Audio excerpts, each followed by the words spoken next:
The Department of Justice is asking a federal judge for an emergency restraining order to block the book written by Trump's former national security advisor, John Bolton. The Trump administration argues that it contains classified information. Paula Reid reports from the White House. Last-minute efforts by the Trump administration to block the release of Bolton's book have not prevented it from getting into the hands of over half a dozen reporters. In a nearly 600-page book obtained by CBS News, former National Security Advisor John Bolton provides a detailed criticism of the Trump administration from inside high-level meetings. He describes the president as erratic and stunningly uninformed, including one instance where Mr. Trump asked if Finland was part of Russia. I don't think he's fit for office. I don't think he has the competence to carry out the job. There really isn't any guiding principle that I was able to discern other than what's good for Donald Trump's reelection. In a late-night tweet, the president called Bolton's book made up of lies and fake stories.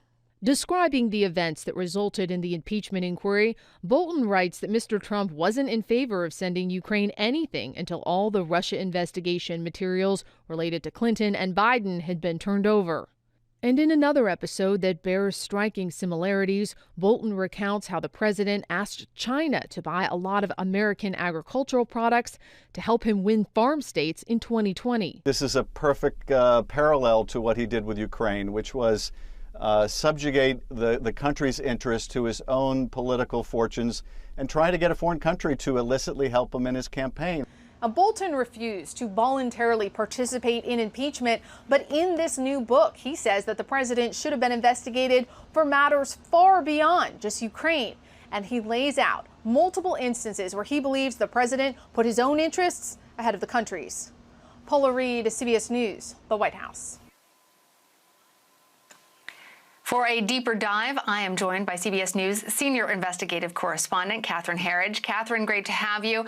You've been speaking with your sources in the administration and close to the intelligence community about the declarations in the Department of Justice filing. Tell us what you've learned. Well, first of all, Lana, a declaration is a sworn statement to the court. And in this case, based on the filing, there are at least two classified declarations. They are not available to the public, but the judge can review them. And they lay out the intelligence that's contained in John Bolton's book, as well as the sources and methods used to collect it. And based on my reporting here at CBS News from sources who are close to this intelligence community review, these declarations serve two functions. The immediate function is to obtain an injunction, a restraining order to prevent the distribution of the book. And the second, and I think perhaps the more significant, is to lay the foundation for a potential criminal prosecution of John Bolton for the unauthorized disclosure of classified information if the Justice Department were to go down that route. And based on my reporting, a likely charge would be under 18 U.S.C. 793, and that's a section that deals with the transfer of national defense information to unauthorized parties, Lana. That's very interesting, Catherine. Critics of the administration say that this information is more on the embarrassing side rather than classified, rather than that transfer of information that could lead to criminal charges.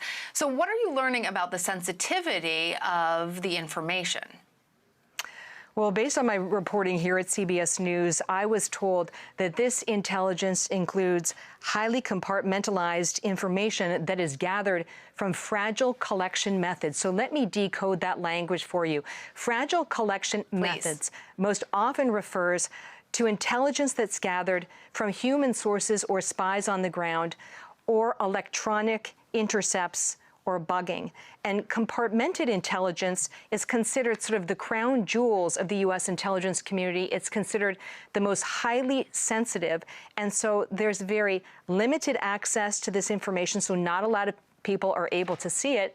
And the second part of it is that it's typically handled in what's called a SCIF, or a secure information setting. So this is, based on my reporting, highly compartmented information that came from sources that could be easily compromised if the intelligence were to be exposed.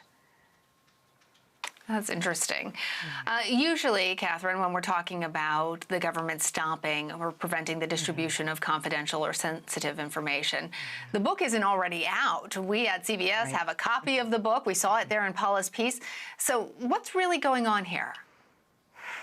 Well, this is sort of my assessment based on the individuals I was able to talk to today.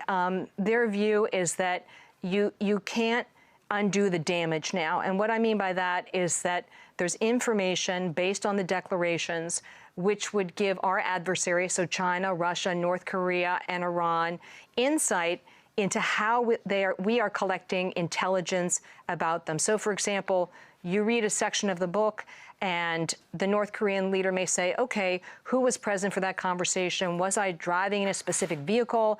Is that vehicle being bugged? Was I on a phone that the U.S. government has access to that electronic communication? So what happens in these scenarios, and this is what intelligence officials told me they are concerned about, is that our adversaries will change the way that they do business so that we're not able to collect information or listen to them in the same way, and that those intelligence streams go dark. So back to your original question, I think the bottom line here is that the view of the IC is that the damage cannot be undone, but they hope to hold John Bolton accountable for this unauthorized disclosure of classified information.